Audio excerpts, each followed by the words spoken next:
Baik, Assalamualaikum warahmatullahi wabarakatuh.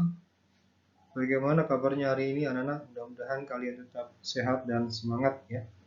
Kita lanjutkan pembelajaran IPA hari ini tentang kemagnetan. Kita lihat apa sih magnet itu. Ada asal-usul kemagnetan ya. Yang pertama adalah magnet. Itu berasal dari kata magnesia yang merupakan nama suatu daerah ya di Asia Kecil di mana permukaannya batu besi ya, lebih dari 2000 tahun yang lalu. Sama ya. Kemudian yang kedua, bangsa Cina itu sudah menggunakan ya petunjuk arah kompas magnetik dalam pelayaran kira-kira mulai tahun 1200 yang lalu ya. Jadi magnet itu sudah dikenal sejak dulu ya oleh bangsa manusia di muka bumi ini. Selanjutnya lihat ini magnet, sifat magnet itu dapat menarik benda-benda dari bahan tertentu. Jadi tidak semua benda yang ada di permukaan bumi ini itu dapat ditarik oleh magnet ya. Hanya benda-benda tertentu yang cocok dengan sifat bahan magnet tertentu. Kalau di sini kita lihat ada kristal mutiara ya, kemudian ada apa namanya gunting, kemudian kunci, kemudian ini pensil, kemudian ini bola kasti ya. Nah, yang dapat ditarik ini adalah gunting dan kunci ya, sedangkan benda yang lain itu tidak dapat ditarik oleh magnet. Lalu bahan magnet itu dibagi menjadi 3 golongan ya. Pertama adalah ferromagnetik, artinya bahan magnet yang dapat ditarik oleh magnet dengan sangat kuat ya. Contoh di sini adalah besi, baja, kobalt, nikel. Nah, kobalt sendiri adalah bahan ya yang digunakan untuk paduan logam pada apa namanya itu pada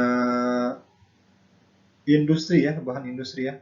Kemudian bahan katalis pada minyak bumi dan industri. Kemudian juga bisa digunakan untuk campuran bahan kerajinan seperti tembikar, porselin dan lain sebagainya. Kemudian paramagnetik artinya ini bahan yang ditarik namun lemah oleh magnet ya, seperti aluminium dan platina. Seperti ini gambarnya platina ya.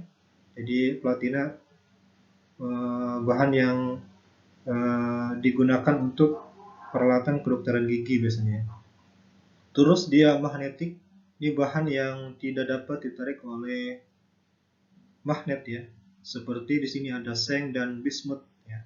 Seng dan bismut. Ini contohnya seperti ini, lihat gambarnya bismut seperti ini, dan bismut ini sendiri digunakan sebagai bahan kosmetik dan medis ya. Kalau dalam bidang medis biasanya dia dijadikan obat untuk masalah pencernaan seperti obat diare, kemudian obat sakit perut ya. Baik, kita lanjutkan anak-anak. Ini magnet memiliki 2 kutub ya.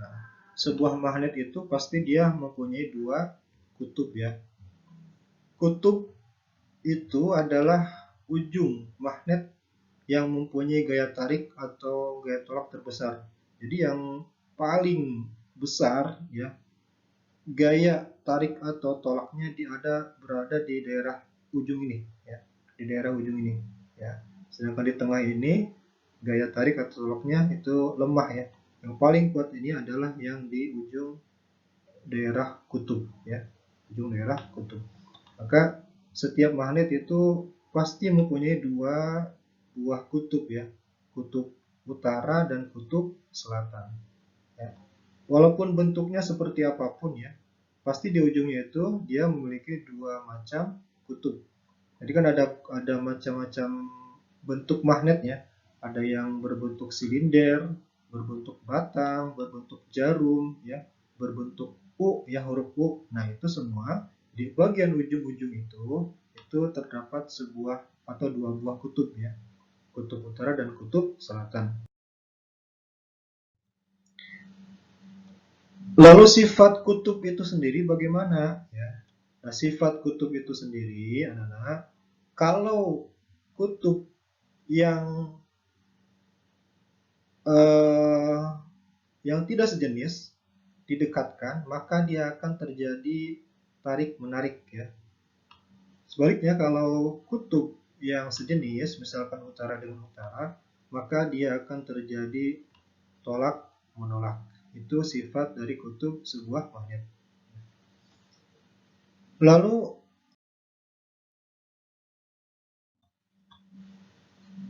cara membuat magnet.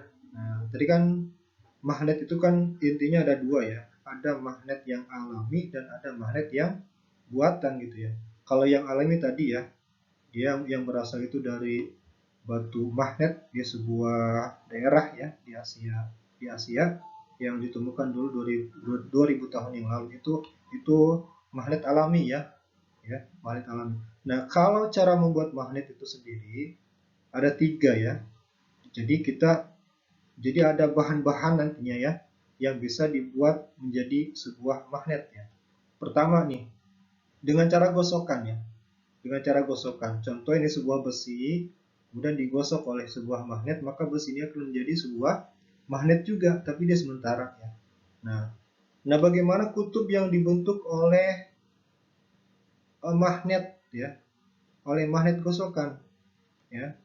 Nah, kutub yang paling ujung ini selalu berlawanan dengan kutub yang menggosoknya. Tetapi yang di sini, yang di awal digosok oleh magnet akan menjadi kutub yang sama ya. Contoh, yang menggosoknya adalah kutub utara.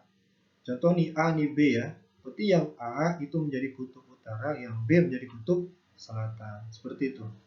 Kemudian yang kedua, membuat magnet dengan cara menggunakan arus listrik searah atau elektromagnetik ya. Nah, ini nanti ada sebuah kabel, ini ada paku atau logam atau besi ya, dililit oleh kabel itu, kemudian kabel disambungkan ke sebuah sumber listrik, contohnya ini baterai, maka dia besi ini ya atau logam ini akan menjadi sebuah magnet sehingga dia akan menarik benda yang magnetis ya seperti itu. Nah arah kutub magnet dapat ditentukan dengan kaidah tangan kanan. Nah, kalau begini ini jadi kutub apa dan kutub apa yang di ujung ini. Nah jadi kalau yang menggunakan kaidah tangan kanan, yang di sini menjadi kutub utara, yang di sini menjadi kutub selatan. Jadi arah ibu jari ya menunjukkan kutub utara, kemudian 4 jari menunjukkan arus listrik, dan yang ujung kelingking ini atau yang di ujung ini menunjukkan kutub selatan. Nah, ini sama juga ya, sama juga ini arahnya ke sini, berarti yang di sini menjadi kutub utara ya. Nah, kemudian yang ketiga itu induksi. Induksi ya, induksi ini cara membuat magnet dengan cara mendekatkan sebuah besi atau logam ke sebuah magnet ya.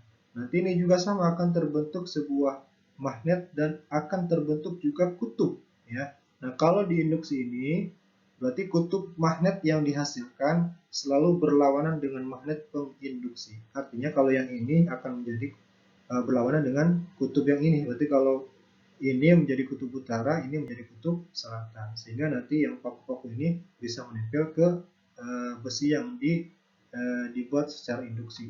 Ya. Yang selanjutnya adalah medan magnet. Medan magnet adalah ruang atau daerah di sekitar magnet yang masih dipengaruhi oleh gaya magnet tersebut. Medan magnet digambarkan dengan garis-garis gaya dan dinyatakan dengan anak panah ya. Ini contoh lihat medan magnet ya. Ini lihat ya. Ini medan magnet ya. Nah, ini medan magnet. Jadi nanti arahnya akan seperti ini ya. Arahnya akan seperti ini. Lihat garis-garis gaya magnet atau flux magnetik adalah garis-garis yang menggambarkan adanya medan magnetik. Jadi ini menunjukkan adanya medan magnet. Jadi di sekitar sini dia masih menunjukkan gaya magnetik. Ya. Nah, sifat-sifat garis magnetik ya. Sifat-sifat garis magnetik. Ya. Garis gaya magnet tidak pernah saling berpotongan. Ya, tidak pernah saling berpotongan ya. Garis-garis gaya magnet selalu keluar dari kutub utara magnet dan masuk ke kutub selatan. Jadi dari sini utara, dari sini menuju ke selatan. Dari sini yang di dalam magnet dari selatan menuju ke kutub utara ya. Lihat ini. Kalau didekatkan maka bukan dari S ke U, tapi dari N ke S atau dari utara ke selatan seperti itu. Tempat yang garis-garis gaya magnetnya rapat menunjukkan medan magnet yang kuat. Sebaliknya, tempat yang garis-garis magnetnya renggang menunjukkan medan magnetnya lemah. Nanti ini yang paling kuat di sini ya, paling kuat di sini. Oke, untuk sementara itu kita lanjutkan untuk pelajaran selanjutnya. Terima kasih. Assalamualaikum warahmatullahi wabarakatuh.